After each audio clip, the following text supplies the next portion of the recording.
Quand j'ai reçu l'invitation du Centre Pompidou, j'ai eu la sensation que c'était une invitation qui arrivait au bon moment, qui m'a attirée, en fait.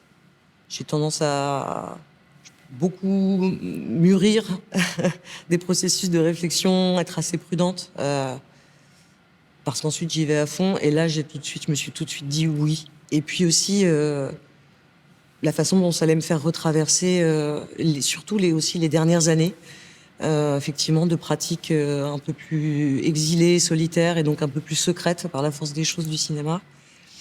Et que donc, j'allais pouvoir donner des nouvelles et prendre des nouvelles des films dans le temps.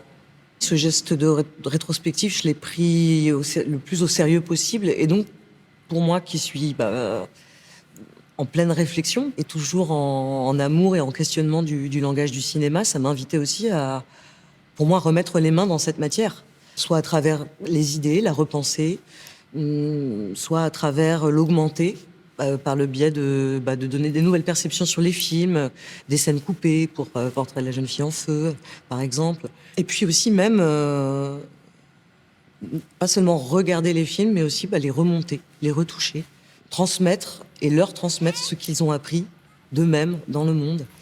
Et c'est c'est un des privilèges d'avoir ce niveau d'attention et que mes films aient eu ce niveau d'attention dans le temps, notamment beaucoup de la jeunesse, c'est que je suis connectée à leur impact social et je suis connectée aussi à leur plasticité au gré de la façon dont ils sont reçus par les générations, dans le temps, dans ce pays si conflictualisé autour des questions de genre depuis 20 ans.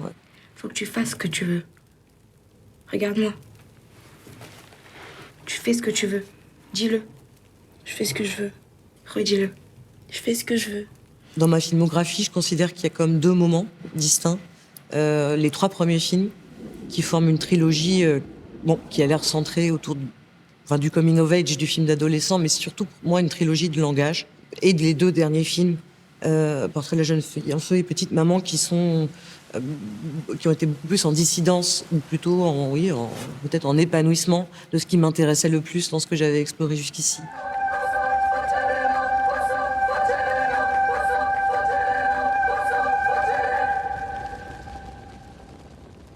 J'ai remonté 2 films, Tomboy et Bande de filles, qui d'ailleurs a changé de titre à cette occasion.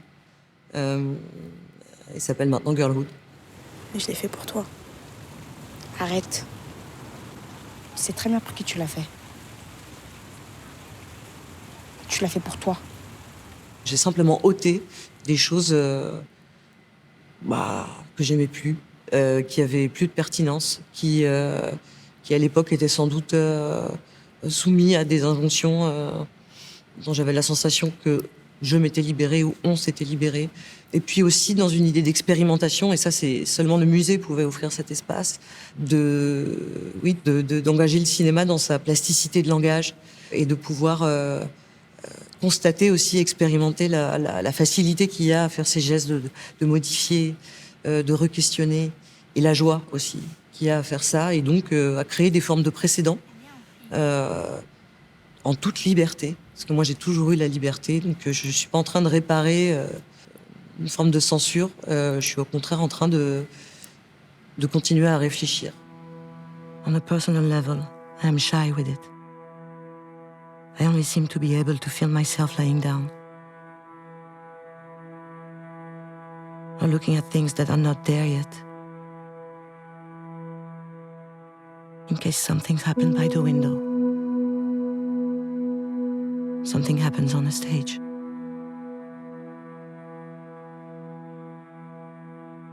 Or something happens in a dream. Ça me plaisait aussi beaucoup que dans l'invitation, il y ait une invitation à faire un film. Parce que ça ouvrait un espace de concrétisation d'une longue réflexion et aussi d'une pratique quotidienne de la prise de vue, mais aussi déjà du montage et même de la composition musicale dans laquelle je m'étais engagée dans une réflexion sur le cinéma comme pratique soliste, même en prenant une pause de certains protocoles ou de l'industrie. Le fait que toute cette exploration puisse être exposée ici, ça a donné beaucoup de sens aussi à toute cette recherche. I've been filming my own images for 4 years now. I wanted to experiment cinema as a solo practice. C'est vrai qu'à titre personnel, j'aurais bien appelé la rétrospective Tutti Frutti. Et c'est le nom du court-métrage que j'ai réalisé en réponse à l'invitation et à la question « Où en êtes-vous ?» Et puis finalement, un film de 45 minutes, je pense à un objet, une forme qui, pour moi, déjà compte dans mon parcours. Et à la fois vient, oui, clore quelque chose, ce chapitre, mais en même temps en ouvrir un autre parce que ça a aussi concrétisé mon imaginaire des alternatives et donc d'un coup ouvrir encore plus d'hypothèses, pas seulement celle de la totale autonomie, mais être allé au bout de ça, c'est très apaisant. Il y a aussi dans la possibilité de se réunir, qui est offert par cet espace, justement déjà que tous les films fassent communauté, que les interprètes des films qui étaient très jeunes à l'époque de cette collaboration viennent en adultes raconter, et c'est vraiment un temps retrouvé possible aussi. Et le public, bien sûr. Ces 5 années, elles ont été consacrées aussi beaucoup à être dans des groupes, à réfléchir ensemble. Parfois des groupes de gens qu'on connaît pas, parce que c'est le peuple des manifestations, parfois vraiment, oui, de l'activisme.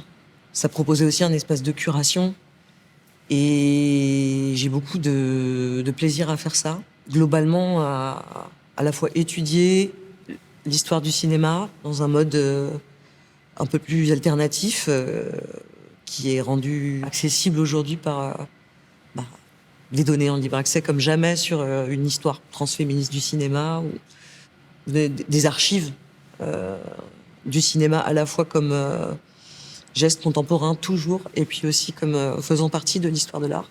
Et continuer de saisir ces espaces pour performer cette histoire, quasiment. Et donc être aussi dans des dynamiques de conférences, mettre en scène et rendre un peu poétique ces transmissions sur le moment. The rest of the footage are unrelated fragments, shot where I was, or where I felt the camera could be useful. Oui, le temps que j'ai pris pour réfléchir hors de l'industrie, c'était pas uniquement un temps personnel de réflexion, c'était aussi une crise de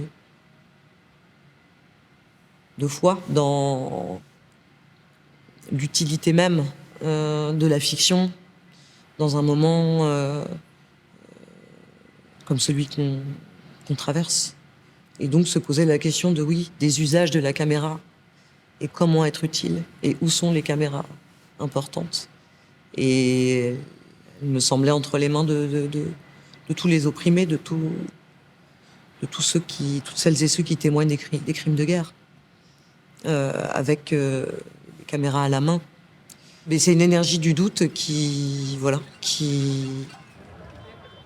me semble juste en 2026.